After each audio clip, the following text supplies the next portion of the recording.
Hey guys, Allie here. I hope everybody had a good Thanksgiving if you celebrate that kind of thing. I had a lovely one. I went to a bookstore, visited with a friend, and then got a meal to go and came back here and read, and it was a very nice, solo, quiet Thanksgiving, and I really, truly enjoyed it. Um, I wanted to bring up today suffering and our perspective.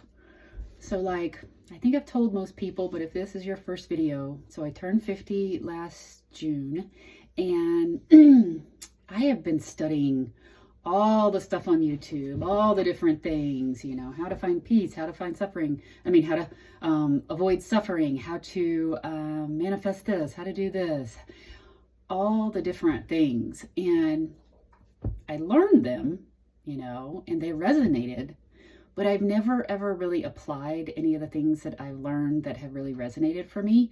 And one of the things is we can go through hard stuff, things that, are painful to us. It could be losing a loved one. It could be just anything, losing a pet, something that's painful.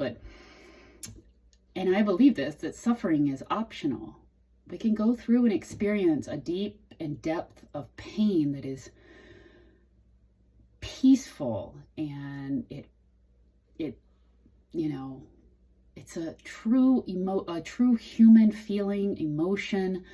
But suffering comes from more about our perspective about it, and the perspective being, like, let's say we lost a loved one, and our perspective is that shouldn't have happened, or I have regrets that, I should have said this or I should have said that.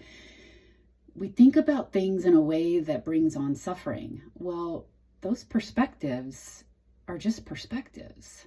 And if they don't make you feel good, then they're not aligned to your truth. It's not true for you. But a lot of times we entertain these different narratives that bring on a lot of suffering. So for most of my life, I've entertained stories of judgment and comparison, and where I'm at and where I should be and what my life should look like at this age. And gosh, now I'm 50 and this is what my life looks like. And I suffered for so many years just staying in that narrative, not knowing at the time that this was just a story, a narrative that was running. It's not something that I had to entertain, but I just let my mind take control, and I just went with it. And I suffered for many years just replaying that loop over and over. And now, with everything I've learned, I've always heard that you can choose the perspective you want on things, but I never took the time to do it, and now I'm taking the time to choose my perspectives. What brings me peace? What brings me joy? What feels good to me, like on a soul level? And that's the perspective that I choose to view things through, and now kind of having stepped back as like an observer and seeing all the different narrative stories that come up, and how I used to not be the observer. I just used to let them run on autopilot, and however they'd make me feel, I'd be up, I'd be down, whatever. But I never took the conscious action to decide that I'm going to choose what I feel, and I'm going to choose what I focus on, and I'm going to do something that brings me peace and feels good to me. Everything is a choice of where we put our attention and what we want to focus on. So for me, like I said, I've heard this piece, about you can choose your perspective, you can choose how you view things, but I never actually did it. And I think finally, after hitting midlife, especially being around for 50 years, I got so tired of suffering, the stories, all the things that made me feel bad. And I'm like, I'm just not going to, this is not what I choose to think about or focus on or believe in. I don't choose to believe in these things. What can I put my focus on that, lights me up or brings me joy, even in deep times of pain? What can I put my focus on that brings me at least peace about it? For instance, an example, when I put my cat down, this is a very beloved cat to me, that I had for 14 years back in March. And the suffering story was, I should have done more. I should have, took care of him better with the kidney issues. He had kidney disease.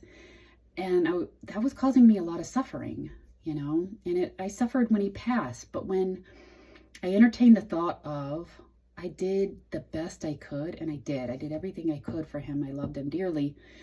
And then when I felt into that this was just his time and that we had our time together and I'll always hold it dear to me, I was sad, but I was at peace. And the difference is when I was shooting myself of, oh, maybe I could have done this or maybe I could have done that, and that caused real suffering for me. I didn't want to think that anymore. First of all, it wasn't even true. I did everything I could. I did it to the best of my ability. And I just chose to believe, because it felt true to me, that I did the best for my cat Toby, and he had the best life possible with me, and it was time for him to go, and I gave him that peaceful ending. And that feels good despite the fact that it was a really hard situation. So I'm just saying, guys, that we can choose our perspectives. We have that choice, and it's a very powerful choice. So when you're suffering, just know that that's a choice on what you're choosing to entertain. It could be just an old narrative, an old story, a loop that keeps running, and know that you can change that. You can change that and choose to feel at peace and feel better. And it's just up to us. So, anyway, I'll be back on tomorrow, I think, guys, and I hope you have a wonderful day, and thanks for watching. Bye, guys.